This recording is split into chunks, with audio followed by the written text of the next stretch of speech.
Screenwriting for Hollywood, Part 1. Welcome to my screenwriting course. First, I would like you to consider why you are here, the possible reasons why you're watching a course like this. Many of you want to be a screenwriter, and this seems like a logical step to take to pursue that goal. Many of you are not sure whether you want to be a screenwriter. You want to find out what it's all about to help you decide whether you want to pursue that goal. Many of you want to write for some other arena. Let's say you want to be a novelist or a playwright. You might want to learn about the principles of screenwriting to help you apply those principles to your other writing goals. Or, you're probably going to be both novelists and screenwriters, or whatever.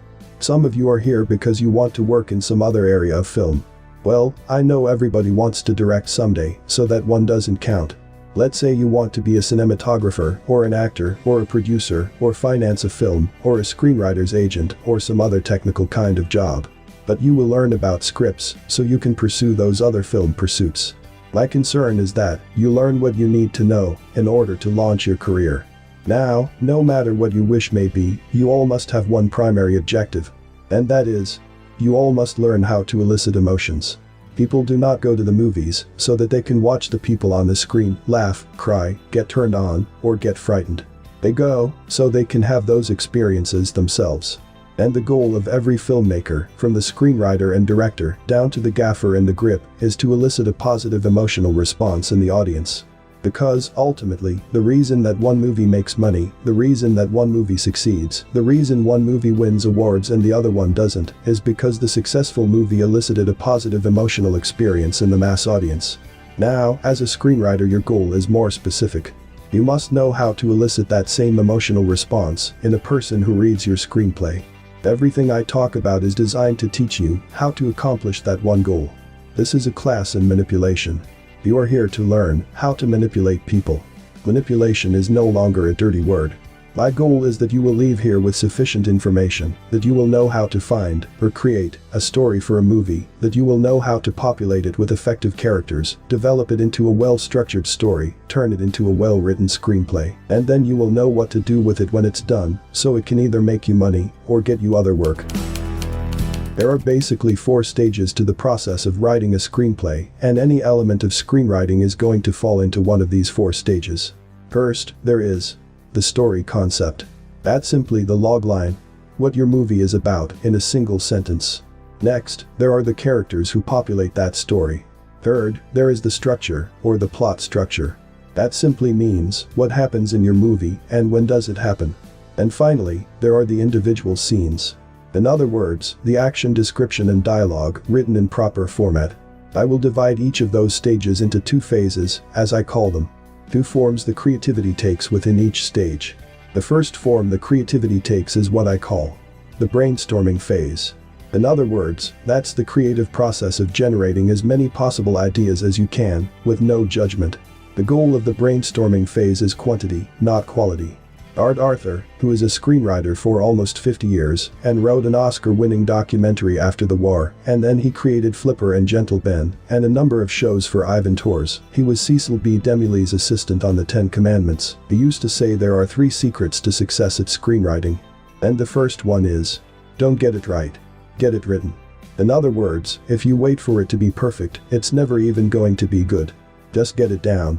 When you get an idea, jot it down.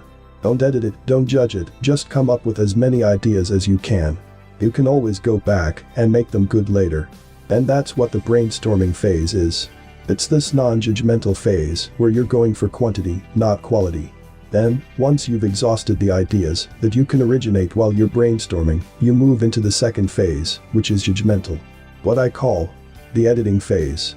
And that's where you take all these ideas you've come up with, and by applying the checklists and rules and standards I'm going to give you here, you decide which of these ideas works best. Once you select one, we stimulate more brainstorming, and then move back and forth between the 2 forms of creativity. So, let's start then with the foundation of your screenplay, and that is the story concept. Every movie and every episode of any TV show can be reduced to a single sentence. It's a story about a blank who wants to blank. Raiders of the Lost Ark is a story about an archaeologist soldier of fortune who wants to find and recover the lost Ark of the Covenant. Unforgiven is a story about a pig rancher and former gunslinger who wants to go kill two cowboys to collect a reward that's been placed on them in order to save his ranch. Silence of the Lambs is about an FBI agent trainee who wants to find and stop a serial killer by getting information from another serial killer. Every movie and every episode of any TV show is about a character or characters who want to accomplish some visible objective. This is the foundation of any screenplay, and the starting point for you in writing your screenplay is to come up with a sentence. Now, you can start with either end of the sentence. You can either start with the characters you want to explore and then find an objective for those characters to pursue that will reveal those characters most effectively.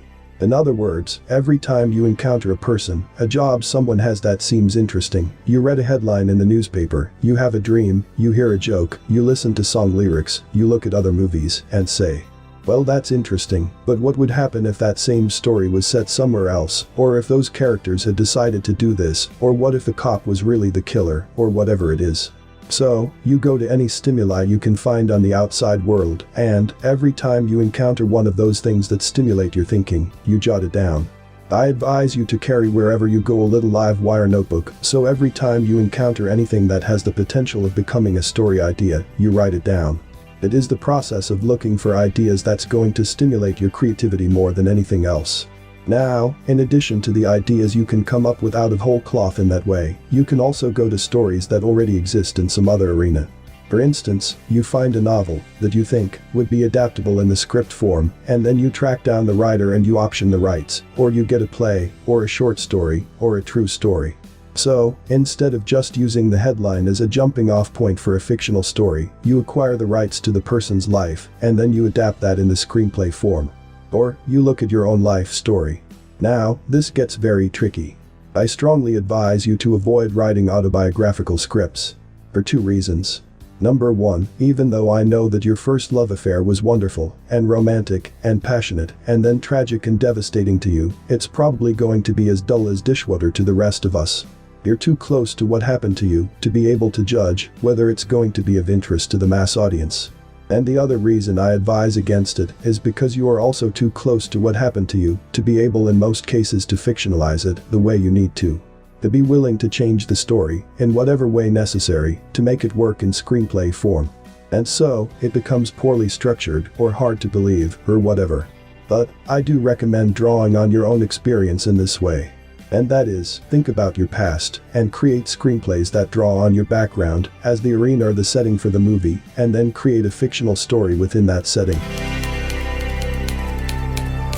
Okay, so, you've got a little notebook and you're going anywhere and everywhere you can to come up with ideas. I would recommend that you not start writing a screenplay or not even return to the screenplay you're working on now until you've come up with at least 24 story concepts that you can express in the sentence. That way, you can make sure that you're pursuing the best possible choice among 25 ideas, rather than the first one that comes to mind. But how do you know? How do you move into the judgment phase of story concept and decide which ones are going to have the most potential? Well, to help you do that, the first thing I want to give you is a list of the 5 essential elements to any movie. The 5 essential components of any successful screenplay or any successful Hollywood movie. Your screenplay must possess these 5 components. And the first of these 5 necessary elements is, your story must have a hero. A named character who is on screen most of the time, whose visible desire drives the story forward, and with whom the reader is deeply involved. And remember, reader and audience are synonymous, so you can say with whom the audience is deeply involved. This is the definition of hero I want you to use here. It isn't the hero definition you heard in lit class, or in screenwriting classes, or other books you read perhaps, but it's the one you need to use here, so you'll understand exactly what I'm talking about. And I guarantee you, before the end of this course, some of you will neglect to use this definition, and you'll be confused about who the hero is. So again, the hero is the main character of the movie, the character is on screen most of the time, the character whose visible desire is driving the story forward, so the plot is actually about the pursuit of the hero's goal, and with whom the audience is most deeply involved. You must have at least one character in your screenplay that meets that definition. You can have more than one, we'll talk about that a bit later, but you must have at least one. The next necessary element to your screenplay, the audience or reader, must identify with your hero. Identification means empathy. Identification means that a reader puts herself inside your hero and experiences emotion through him. When your hero is in danger, the reader is scared or worried. When your hero succeeds, the reader is happy. When the hero fails, the reader is sad. And there are 3 primary ways you can get the reader to identify with your hero. 3 methods to choose from or to employ to make sure there is this necessary emotional tie between reader and hero. The first is illustrated by the opening of Raiders of the Lost Ark. And that is, put your hero in jeopardy. In other words, we identify with characters we worry about. So, if you can open your film with some life-threatening situation for your hero, that will establish identification with that character. But it doesn't have to be life-threatening. It could be a threat to anything of vital importance to the hero. So, for example, in the beginning of Rain Man, we identify with Charlie Babbitt, partially because he's about to lose his business. Or in the beginning of Working Girl, she's in danger of losing her job if she can't make it go of it with this new position with Sigourney Weaver. In both cases, the hero is about to lose something of vital importance we don't want them to, that increases our identification. The next way you can establish identification, and probably the most effective, is to create sympathy for your hero. In other words, make your hero the victim of some undeserved misfortune. Because we identify with people we feel sorry for. This is illustrated, for example, at the beginning of Unforgiven. Because here's a guy who used to be a gunslinger, and kill people, and be a drunk, and so on, but we don't see any of that. What's the first thing we see happening to William Money in that movie? First, we see that he is stuck out there in the sticks, as he says the cowboy who wanders in, "Nobody comes by out here." He's raising these 2 kids on this little one-room ramshackle pig ranch. And, as he's fallen in the slop and talking to his kids, we learn that the hogs have got the fever.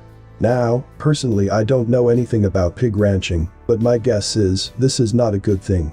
You know, and the kid isn't saying, "Hey pa, the price of pork is gonna go up now the hogs have got the fever." He's in danger of losing his farm. In fact, that's a kind of jeopardy combined with the undeserved misfortune. And then, when the cowboy is talking to him, we learn that his wife, the woman who turned his life around, who gave him those 2 children and the love of his life, died 3 years ago. So, now he's all alone, trying to succeed as a single father out there in the middle of nowhere, with sick pigs and so on. And we feel so sorry for him at the beginning, that we become that character. And the third way you can create identification with the character is, make your hero likable. Because we identify with people we care about. Now, one of the reasons I put this third on the list is because I don't want you to look at likability and identification as synonymous. We can identify with characters who aren't likable. There's nothing particularly likable about William Money. We just feel sorry for him, and that gets us to identify. But one way you can create identification is to create or to establish some form of likability in your hero. Get the reader to care about this person. And there are actually 3 ways to do that thing alone. One way to make a character likable is just make the character a good person.